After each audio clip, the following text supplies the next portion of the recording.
Hello, I'm Nikas Klohr, Head of R&D here at Result, and in this video I would like to give you some details of what we actually do in the production process of our active transponder, especially looking at the current consumption of our active transponder. So, as you probably know, we have a battery inside this transponder, and this battery actually comes from a renowned Swiss battery manufacturer who is, in our perspective, the highest quality battery supply you can get.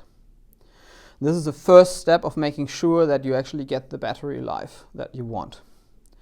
But it's not only the battery capacity that is important, it is also the current consumption of our circuitry which is important.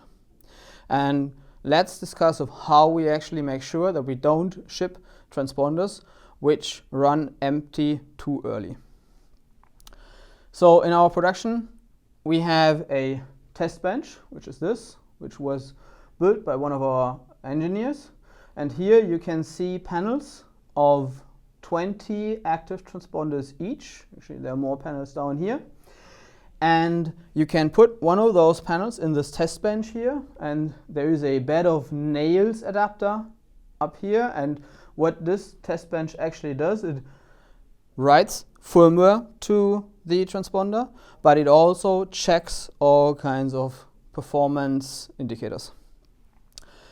And to do that, it contacts via this bed of nails. Actually, you can't see the nails in this picture because this whole plate is actually spring-loaded and it pushes down and then the nails come out. But this is what contacts to every single transponder. And what's important here is that every single transponder is checked in production.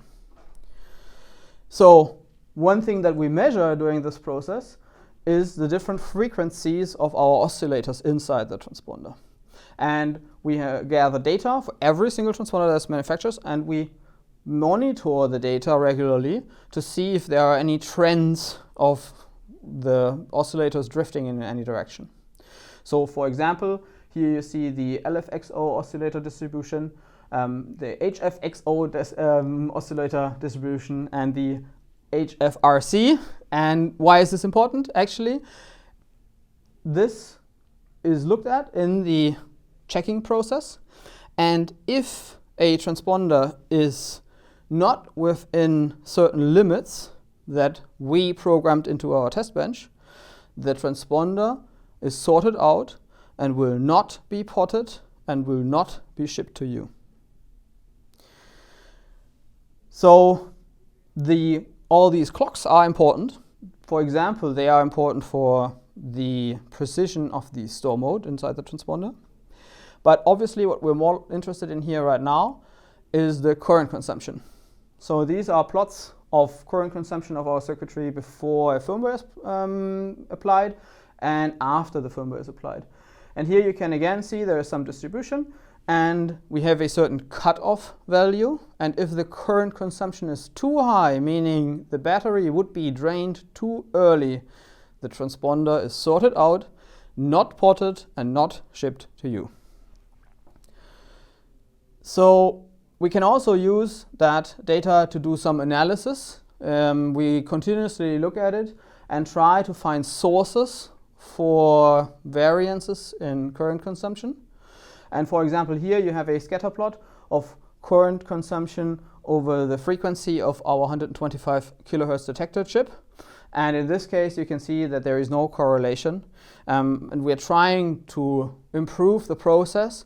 And obviously, our goal is to reduce the number of transponders which have to be sorted out. Actually, they are waste. Yeah, so this is what we do in our production process. There is, after actually potting the transponder, another step involved. Once the transponder is fully potted and the potting material is cured, it still needs to be programmed with the ID and printed with the ID. And in that process, this is briefly before shipping it, again, we check it for full performance for all three axes of the 125 kilohertz detection for 2.4 gigahertz performance. and the status of the battery to make sure we never ship a bad battery.